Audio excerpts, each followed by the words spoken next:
Shalom everyone, Ate once again.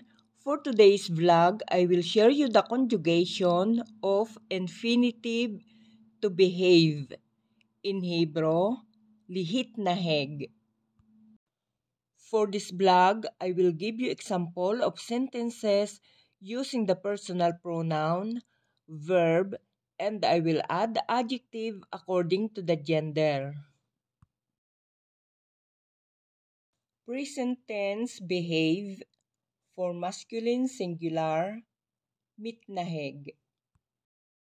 Ani mitnaheg. Ata mitnaheg. Hu mitnaheg. Ani mitnaheg eleha benemus. Ata mitnaheg eleha benemus.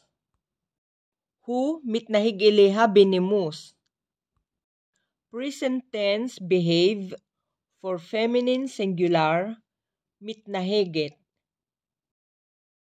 Ani mitnaheget. At mitnaheget. Hi mitnaheget. Ani mitnahigit ila benimus. At mitnahigit ila benimus. Hi mitnahigit ila benimus. Present tense behave for masculine plural or mixed gender, mitnahagim. Anachnu mitnahagim. Atem mitnahagim. Hem mitnahagim. Anachnu mitnahagim ilayk benimus. Atem mitnahagim ilay benimus. Hem mitnahagim ilav venimus. Present tense behave for feminine plural, mitnahagot. Anachnu mitnahagot. Aten mitnahagot. Hen mitnahagot. Anachnu mitnahagot elekem benimus. Aten mitnahagot elehem benimus. Hen mitnahagot elehen benimus. Okay guys, for past tense, behaved. Hitnahagti. Hitnahagti benimus. Hitnahagti benimus mul hamaasikshili. Hitnahagti benimus mul hamaasikashili.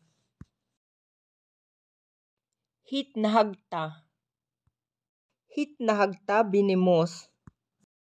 Itmol hitnahagta elay benimus.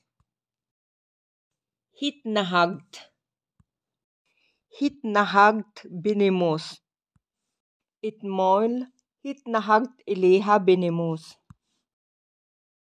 Hitnaheg. Hu hitnaheg benimus. Itmol hu hitnaheg ilay benimus. Hitnahaga. Hi hitnahaga benimus. Hi hitnahaga benimus lahurim shili. Hitnahagno. Hitnahagno benimus. Hitnahagno benimus lahurim shilano. Hitnahagtem. Hitnahagtem benimus. Hebre itmol hitnahagtem kumom shugaim. Hitnahagten. Hitnahagten benimus. Banot itmol hitnahagten kumom shugaot. Hitnahagu. Hem hitnahago benimus. Hen hitnahago benimus. Hem hitnahago bitsura shiat ohevet. Hitnahagu. Hen hitnahago benimus. Hen hitnahago bitsura shiata ohev. Okay guys, let's proceed to future tense. For future tense, will behave. Ani etnaheg. Ani itnaheg bitsura se ata ohev. Ata titnaheg. Ata titnaheg bitsura se ani ohevet. At titnahagi. At titnahagi bitsura si ani ohevet. Hu yitnaheg. Hu yitnaheg bitsura si anachno ohavim.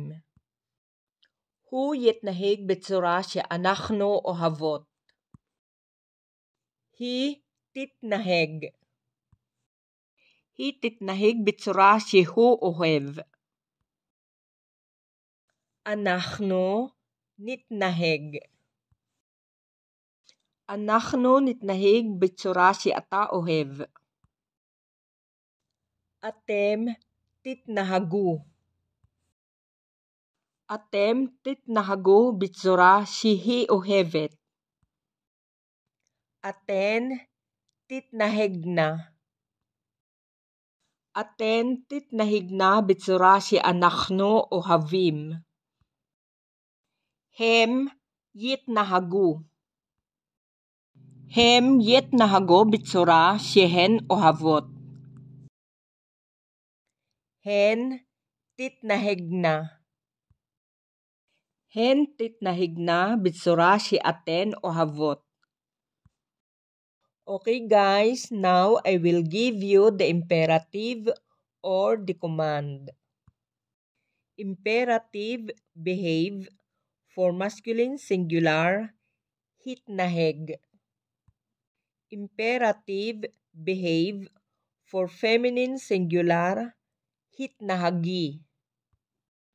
Imperative behave for masculine plural or mixed gender hitnahagu. Imperative behave for feminine plural hitnahegna.